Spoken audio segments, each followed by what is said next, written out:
Nainip ba kayo sa part 3? Itutuloy natin to. Laban. Ipatutumba na ako, alang namang manahimik pa ako. Umpisahan natin kay Chavit.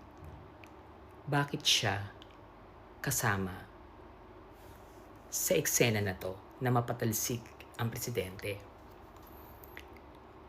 Siya na rin naman yung nagkwento na pumunta siya, dumalo siya sa bahay ng mga Marcos sa Ilocos Norte.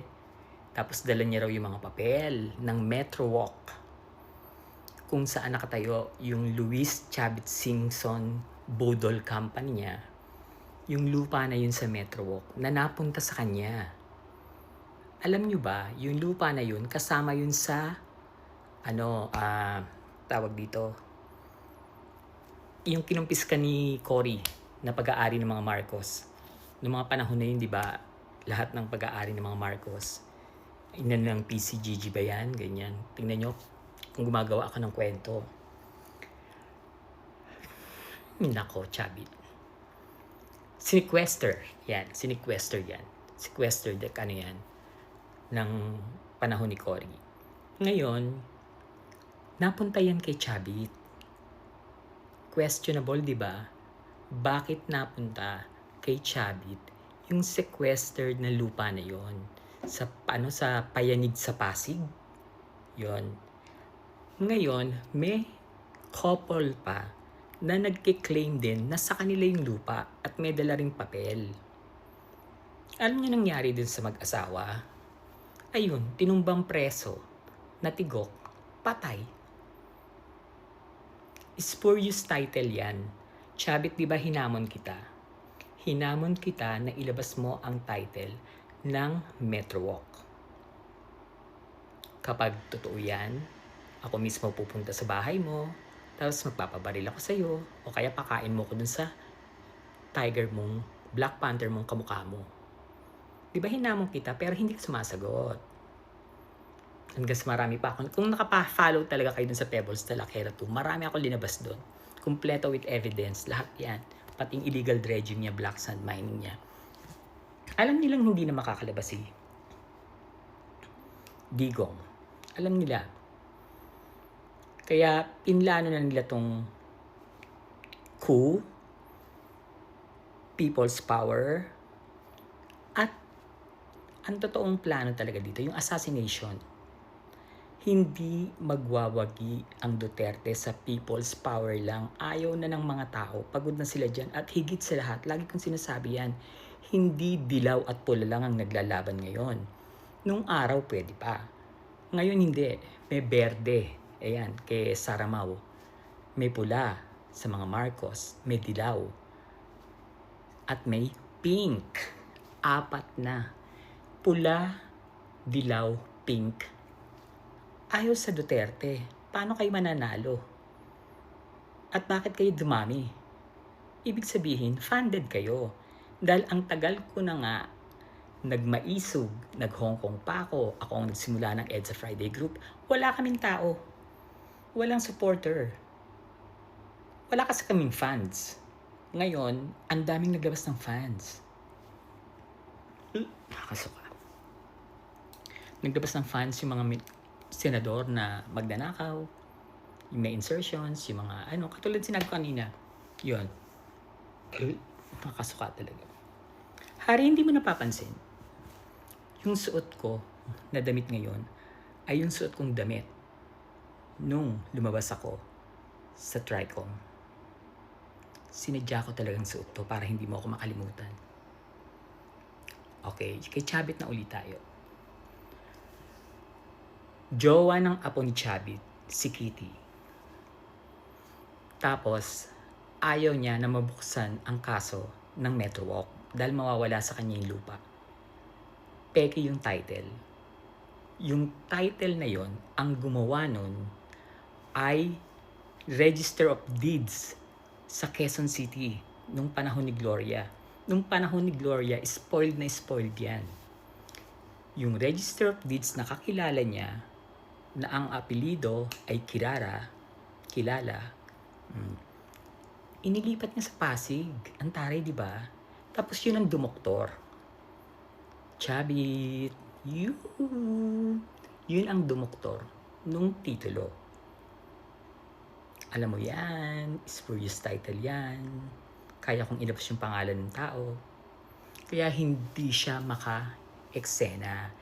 Kaya siya nagalit talaga kay BBM at kay FL. Pero bago pa siya nagalit, hindi ko po alam na meron silang isyong gano'n na nag-usap na sila. Hindi ko alam. Kinakalaban ko na siya that time. Pinopost ko na yan na ilabas mo ang title ng Metro Walk.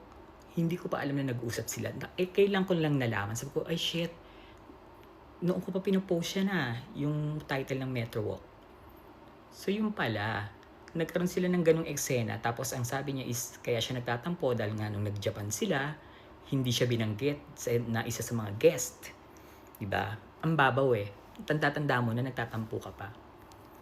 Pero ang totoo dyan talaga, yung spurious title ng Metro Walk, saka yung hiniling niya na makapwesto yung pamangkin niya sa PCSO para maprotektahan yung mga illegal niyang sugal. Yung weteng. Yun. Kaya pinlano nila lahat yan, si Chavit ang sa revolution, yung mga rally-rally, magbabayad ng mga manggugulo, kay Chavit yan. Sa kanya na pupunta yung pondo.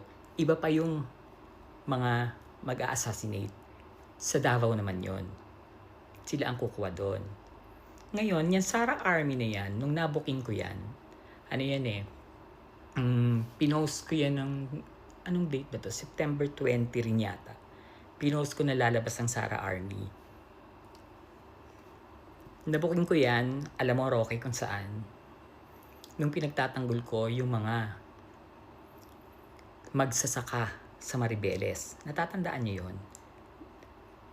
Nagpunta ako mag-isa sa Maribeles, tapos in-interview ko yung mga magsasaka na ang land grabber is si Roque.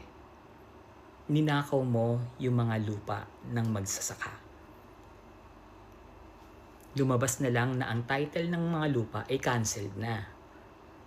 Tapos nakalagay sa likod yung company na First Bataan, something like that, na nakasulat yung Myla Roque, asawa ni Roque, nabayad na raw ng 2 million. Dun sa interview ko sa mga magsasaka, hindi sila nabayaran. At ang nangyari, pinapunta sila sa land bank sa Pampanga. Nung araw na magbabayaran, naghihintay dun yung mga magsasaka. Pero ang nangyari, yung lawyer ng mga magsasaka, inambush, pinagbabaril. Nung araw na magbabayad na yung lawyer sa mga magsasaka, pinatay yung lawyer. So, mas malinaw na walang bayaran na nangyari. Linoko nyo, ninakaw nyo yung lupa ng mga magsasaka. At nagulat ako dahil nung pinuntahan ko yun, akala ko talaga lupa na, pag sinabi mo magsasaka, flat yung lupa. Tapos tinatanim mo ng mga palay, mais, tubo, di ba? Hindi, nagulat ako. Yung sumundo sa akin, isasakay ako sa bangka. Sabi ko, ano to, bakit bangka? May 2 bata na sumundo sa akin. Sabi niya, doon po tayo pupunta sa sa lugar namin na kinuha ni Roque. Bakit bangka? Pagtingin ko, my God, isa pala siyang parang island. Ang ganda ng beach. Ang plano pala doon is gagawing floating pogo. Kaya gustong-gustong makuha ni Harry Roque. Kung bakit ko nalaman yung Sara Army?